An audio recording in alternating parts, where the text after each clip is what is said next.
जय जय रघुवीर समर्थ। जय जय रघुवीर समर्थ। जय जय रघुवीर समर्थ। उपस्थित सर्व श्रोतेजन हो, आपणा सर्वांचे चैतन्य आत्मन हे चॅनल आजच्या ग्रंथ वाचनाच्या कार्यक्रमात सहर्ष स्वागत करीत आहे। आजचा आपला ग्रंथ वाचनाचा दिवस क्रमांक 94, वार शनिवार, तारीख 4 एप्रिल 2026। सध्या आपण समर्थ श्री रामदास स्वामी लिखित सार्थ श्री दासबोध या ग्रंथाचे क्रमशः वाचन करीत आहोत।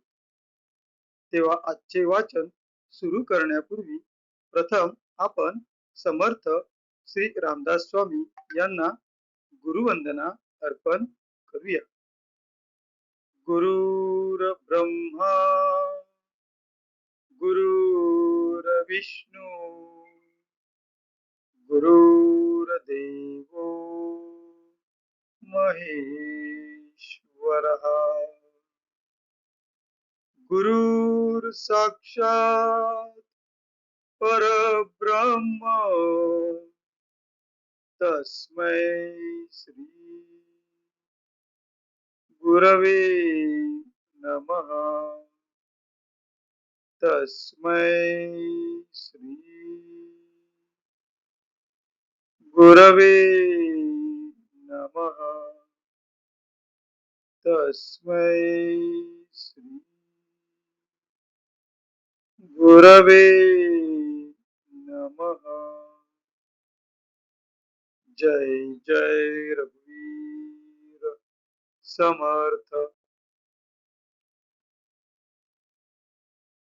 आता आपण सार्थ श्री दासबोध या ग्रंथाच्या श्रवणाच्या फलश्रुतीचे वाचन करूया।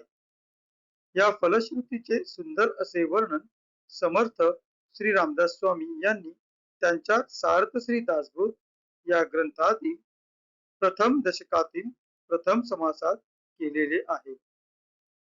या वर्णनाचे वाचन आता आपण करूया।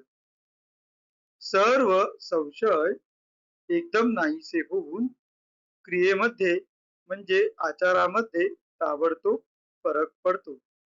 येथे समर्थ श्री रामदास स्वामी आपल्याला सुचवित आहेत की जो कोणी व्यक्ती सार्थ श्री दासबोध या ग्रंथाचे नित्य नियमाने वाचन किंवा श्रवण करील त्या व्यक्तीच्या आचारामध्ये म्हणजेच त्याच्या आचरणामध्ये ताबडतोब फरक पडतो। सायुज्य मुक्तीचे रहस्य कळून येऊन तिच्या प्राप्तीचा सुलभ मार्ग सापडतो। दुसऱ्या बिकट साधनांचे कारण पडत नाही। अज्ञान, दुःख व भ्रांती यांचा नाश होऊन तत्काळ ज्ञानाचा लाभ होतो, अशी या ग्रंथाची फलश्रुती आहे। योग्यांचे परमभाग्य असे वैराग्य अंगामध्ये बांधते। विवेक व चातुर्य यथा योग्य प्राप्त होते। जे कोणी संशयग्रस्त, अवगुणी व अवलक्षणी असतील ते सुलक्षणी, धूर्त, तत्ववेत्ते, चतुर व समयज्ञ असे होतील। आळशी असतील ते उद्योगी होतील। पाप्यांना पश्चाताप होऊन ते शुद्ध होतील आणि भक्ती मार्गाचे निंदक असतील तेही भक्ती मार्गाला वंदन करू लागतील। बद्धांचेच मुमुक्षु होतील व मूर्ख अति दक्ष होतील। अभक्तांना भक्ती मार्गाच्या योगाने मोक्ष मिळेल। अनेक दोषांचा नाश होऊन पतित असतील तेच पावन होतील। तात्पर्य, हा ग्रंथ नुसता ऐकल्याने प्राण्याला उत्तम गती मिळेल। देहबुद्धीमुळे येणारे अनेक प्रकारचे धोके, संशयाचे अनेक धागे दोरे, संसारातील अनेक उद्वेग हा ग्रंथ ऐकल्याने नाश पावतील। हा ग्रंथ ऐकल्याने अधोगती चुकून मनास विश्रांती व समाधान मिळेल। अशी या ग्रंथाची फलश्रुती आहे. ज्याचा भावार्थ जसा असेल तसे त्याला फळ मिळेल. जय जय रघुवीर समर्थ. आता आपण सार्थ श्री दासबोध या ग्रंथाच्या क्रमशः वाचनास सुरुवात करूया. आजपासून आपण सार्थ श्री दासबोध या ग्रंथातील तिसऱ्या दशकातील 8व्या समासाचे, ज्याचे नाव आहे आदी दैविक ताप, या समासाचे वाचन करण्यास सुरुवात करीत आहोत. आपणासमोर जे पृष्ठ दिसत आहे त्या पृष्ठातील शेवटून 5वी ओळ, जी श्रीराम या शब्दाने सुरुवात होते, तेथूनच आपण आजच्या वाचनास सुरुवात करूया. श्रीराम. मागा बोलिला आध्यात्मिक, त्या उपरी आधी भौतिक, आता बोली जेल आधी दैविक, तो सावध ऐका. श्लोक. शुभाशुभे ह्या कर्मभिश्च देहांते यमयातना, स्वर नरकादि भोक्तव्यम इदं विद्ययादि दैविकम्. शुभाशुभ कर्माने जना देहांती यमयातना, स्वर्ग नरक भोग नाना, या नाव आदि दैविक. नाना दोष नाना पातके, मदांधपणे अविवेके, केली परी ते दुःखदायके, यम यातना भोगविती. अंग बळे, द्रव्य बळे, मनुष्य बळे, राजबळे, नाना सामर्थ्याचे बळे, अकृत्य करीती. नीती सांडून या तत्वता, करू नये तेची करिता, यम यातना भोगिता जीव जाये. डोळे झाकून स्वार्थ बुद्धी, नाना अभिलाष कुबुद्धी, वृत्ती भूमी सीमा साधी, द्रव्यदारा पदार्थ. मातलेपणे उन्मत्त, जीवघात कुटुंबघात, अप्रमाण क्रिया करीत, मनोनी यमयातना. मर्यादा सांडुनी चालती, ग्रामादंडी ग्रामाधिपती, देशादंडी देशाधिपती, नीती न्याय सांडिता. देशाधिपतीस दंडिता रागो, रायास दंडिता देवो, राजा न करिता नीती न्यावो, मनोनी यमयातना. अनितीने स्वार्थ पाहे, राजा पापी होऊन राहे, राज्या अंती नरक आहे, मनोनिया. जय जय रघुवीर समर्थ. आज आपण 8व्या समासातील पहिल्या 10 ओव्यांचे वाचन केलेले आहे. आता आपण त्यांचा मराठीतील अर्थ पाहूया. आपणासमोर जे पृष्ठ दिसत आहे त्या पृष्ठातील शेवटून 4थी ओळ 1 या क्रमांकाने सुरू होते. तेथूनच आपण आजच्या मराठीतील अनुवादाचे वाचन करण्यास सुरुवात करूया. मागच्या समासात प्रथम आध्यात्मिक व नंतर आधी भौतिक असे 2 ताप सांगितले. आता तिसरा आधी दैविक ताप सांगतो, तो त्याचे लक्षण सावधपणे ऐका.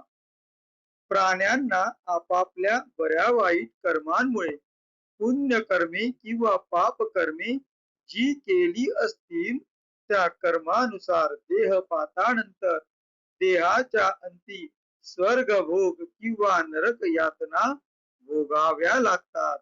त्याचे नाव आदी दैविक ताप हे होय. प्राणी उन्मत्तपणाने व अविचाराने अनेक दोष, धर्मबाह्य आचरण व पातके करतो. ती परिणामी दुःखदायक होऊन यमयातना भोगावयाला लावतात. अंगातल्या मस्तीने, द्रव्याच्या जोरावर, मनुष्यांच्या बळावर व राजाश्रयाच्या जोरावर अशा अनेक प्रकारच्या सामर्थ्य बळांच्या योगाने प्राणी ती वाईट कर्मे करतात. खरोखर विचार करता नीती सोडून जे करू नये तेच केले तर मग मरणतुल्य वेदना ज्या योगे होतील अशा यमयातना भोगताना परम दुःखी होतात.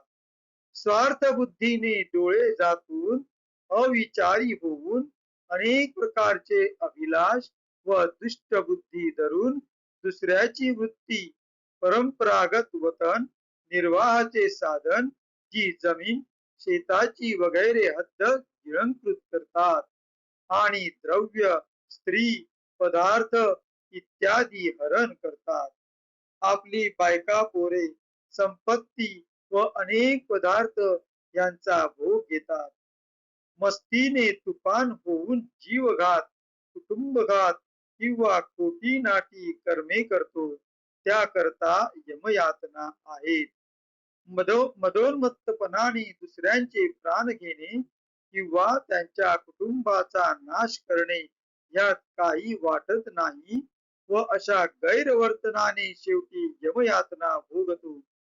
मर्यादा कायदा नेम सोडून एखादे गाव वागू लागल्यास त्यास त्या गावाचा अधिकारी म्हणजे पाटील शिक्षा करतो.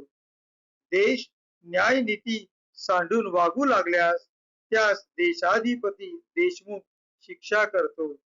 देशाधिकारी चुकल्यास त्याला राजा दंड म्हणजे शिक्षा करतो व राजा नीती न्याय न पाहिल तर राजाला शिक्षा करणारा देव आहे. अशा रीतीने अनीतीने वागतात म्हणून यमयातना भोगाव्या लागतात.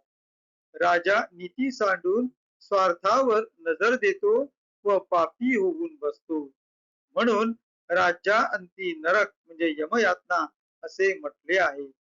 याच अर्थाने राज्यांती नरक भोगावा लागतो. जय जय रघुवीर समर्थ. हा होता 8व्या समासातील पहिल्या 10 ओव्यांचा मराठीतील अर्थ. आता आपण कृतज्ञतापूर्वक समर्थ श्री रामदास स्वामी यांना वंदन करून आजच्या या ग्रंथ वाचनाच्या उपक्रमाची सांगता करूया. शुका सारिके पूर्ण वैराग्य जाचे वसिष्ठा परिज्ञान योगेश्वराचे कवी वाल्मिका सारिका मान्य ऐसा नमस्कार माझा सद्गुरु रामदासा. जय जय रघुवीर समर्थ. उपस्थित सर्व श्रोतृ वर्गाला त्यांनी या ग्रंथाच्या या भागाचे श्रवण केल्याबद्दल त्यांचे खूप खूप आभार. त्यांना खूप धन्यवाद. भेटू पुढच्या भागात. जय जय रघुवीर समर्थ.